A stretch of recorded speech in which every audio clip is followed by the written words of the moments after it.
Good morning, my YouTube friends. I'm taking a break sitting down. It's really hot out here today. If you're watching my channel, this is Michelle's Garden, and I'm Michelle.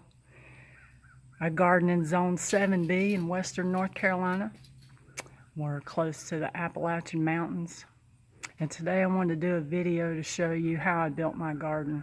Now this morning I've been out here moving some compost, trying to freshen up some of my rows.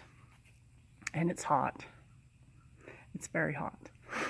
I came out here, it was 85 degrees and feels like 87. Now it's 85 degrees and feels like 89.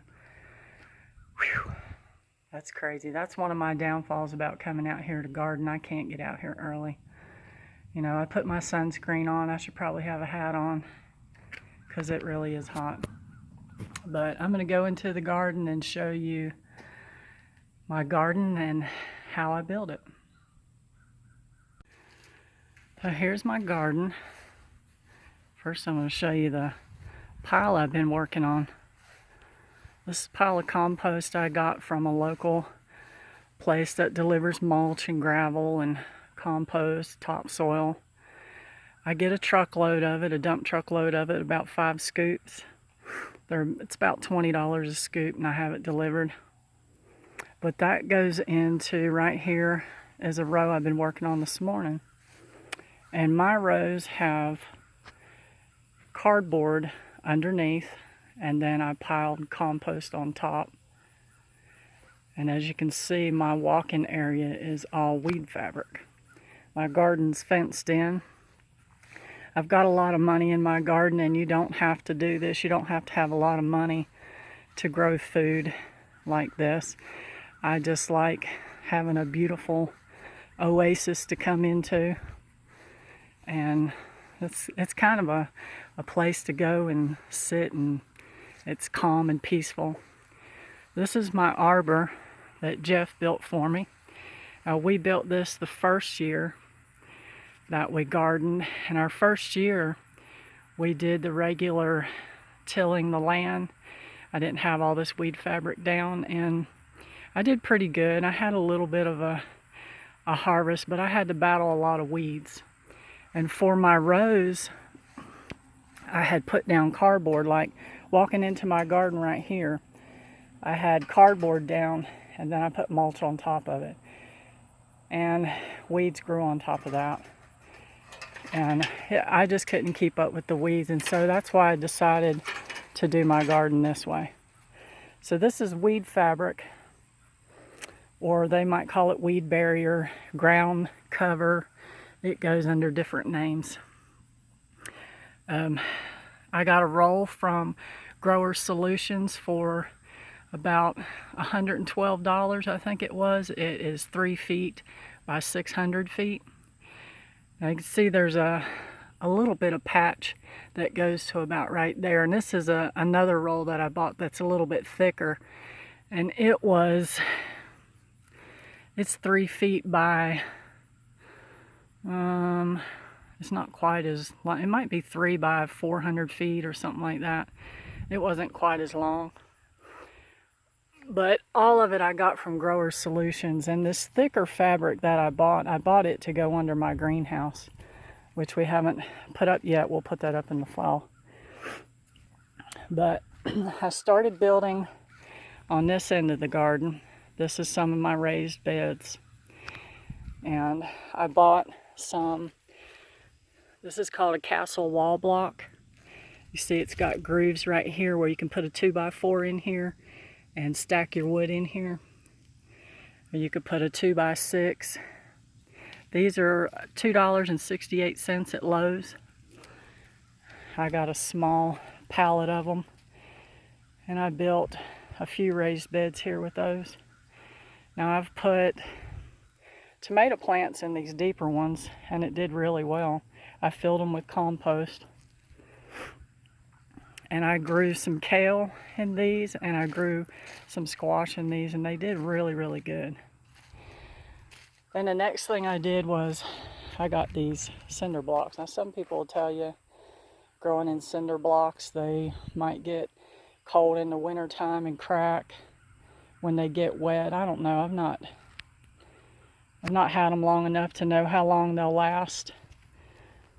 Cinder blocks are fairly cheap, but I had a whole bed of peppers in this raised bed that did really awesome, really awesome. And then of course I have all my rows here. Each one has cardboard under it and has compost on top. Now this side of the garden I had green beans for about 4 rows. And I had T-post, and for my green beans I had some netting up that I got from Haas Tools. It was $19.99. It worked good. It held my green beans up off the ground, but my green beans got pretty heavy and it started to sag in the middle. I think next year I'll probably use some fencing. I think it would do much better with, because when you go to take it down, trying to pull green bean vines off of netting, it wasn't for me. I'd rather have the fencing. That way when it dies I can just pull it right off. And I did put a whole lot of cute little ornaments in my garden. I really enjoyed my ornaments. Now I built an arch, some T-posts and some fencing, and I put the pool noodles on top because it's not very sturdy for growing something over top of it. I do have green beans over top of it, but anything heavier it probably would collapse in the middle. So if you're going to build an arch out of just regular fencing, you probably want to support it somehow. Now after I had my 4 rows of green beans, I had a row of onions in this row. My onions did pretty awesome growing in this compost on top of cardboard. It did great. And then this last row, this was my potato patch, and I've built it up just a little bit higher than all my other rows. And this is the row that I just added compost to today. And the first time that I put compost down, it packed down pretty good. And it took me about 10 to 12 wheelbarrow loads for 1 row. And I ended up doing that twice, so around 24 wheelbarrow loads of compost. It was a lot of work, but for me it was well worth it.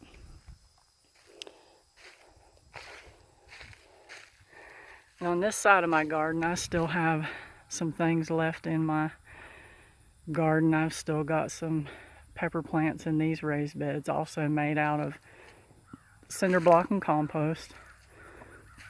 I've got a tomato plant still growing. Right here is where I had my corn.